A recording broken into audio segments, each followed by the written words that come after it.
All right, a quick hint. Apologies. Okay, we are in business, and apologies are a real deal. Like, we're going to have to make apologies from time to time. And what I'll tell you about apologies is this. Apologies should never be, I'm sorry you feel this way. Apologies should be, I'm really sorry. What can I do to make this right? Okay? In a lot of businesses, we're seeing this trend where the owner, the service advisor, the manager, whoever it is who is addressing the client, they tend to apologize by saying, I'm sorry you feel that way, or I'm sorry that you think that. That's not an apology. An apology says, I'm sorry. What can I do to make this right? Now, typically, when we have an issue with a client, the first thing that I do is I seek first to understand so I can properly address it. I don't get on the phone and start talking and telling them about all the things. I get on the phone and I say to them, oh my gosh, I am so sorry. We've had an issue. Help me understand what's going on. I want to hear it from your perspective. And I just listen. Like, I actually listen. I'm not trying to plan a response. I'm not sitting there with my heart beating out of my chest, nervous about what they're going to say or do. I'm listening to what they're saying. And when they get done speaking, I respond based on the information that they've provided me. If I need to apologize, I say, hey, I am really sorry. I would like to do everything I can in my power to make this right for you. What can I do to help? Now, I've asked them what they would like the solution to be. In 99.99% of all cases, they just want to be heard. They just want to be listened to. I know as a human being, I just want them to acknowledge something went wrong. I just want them to acknowledge, like, hey, you need to do something about this. You need to make this right.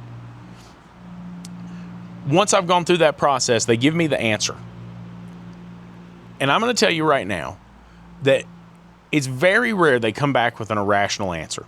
And if they come back with an irrational answer, I kind of know what the situation is at that point. I know what it is they're looking for. Now, I don't mind to help someone out. Like, if we've missed the boat, I'm absolutely going to help them out. I'm going to do the right thing. I'm going to work very hard to accomplish that. If they're pushy, if they're rude, if they're disrespectful, nah, absolutely not. You're not going to push me around. You're not going to get results that way out of me. You can ask nicely, and I will definitely make it right. Now, look, I'm still going to make it right. I don't want you to think that if something's wrong, if we've done the wrong thing, if we've messed up, that I'm not going to make it right. If you're pushy and rude, I will make it right. But are you going to get the A-class treatment, the type of service that we're known for? No, you're not, because you're not going to disrespect me and you're not going to disrespect my staff. I've done this long enough at this point that I know that the type of client that does that is not a type of client that I want in my business. I don't want somebody there that acts like that.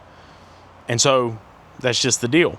But in most cases, I'm able to provide something like a Starbucks gift card. I may refund a purchase. I may redo work for free. Whatever it is that has to be done to take care of the client is what we do next. And then we share with them the set of steps that we're going to take to make sure this doesn't happen to anybody else. You see, every complaint you get, every upset client you get is an opportunity to improve your business. That's why you can't get upset and freak out about it. You have to stay calm, cool, and collective and listen to it and understand it so you can take things and make your business better. You can take the feedback and make your business better. So it's very important that you listen. Approach this with a forgiving heart, a forgiving spirit. First of all, you don't know what this person's going through that's got them so upset. Second of all, if you hold a grudge, if you let this eat you up, it's only hurting you, it's not hurting them. They're going to forget about it way quicker than you are because your business is your baby and you care a lot about it. So especially in the infancy of the business, you cannot let this stuff get to you. You have to build a system and a strategy around it. And you have to say, hey, look, I'm going to fix this. I'm going to make this better. And it gives you a tool or something to put this energy into instead of dwelling and fretting over it. I'm going to make this right. I'm going to go on about my way. Okay?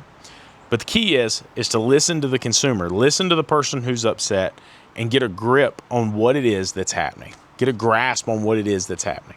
That's all there is to it. But remember, when you apologize to somebody, and it does not matter if it's a client, it doesn't matter if it's your wife, it does not matter if it's your husband, it does not matter who it is. When you apologize by saying, I'm sorry.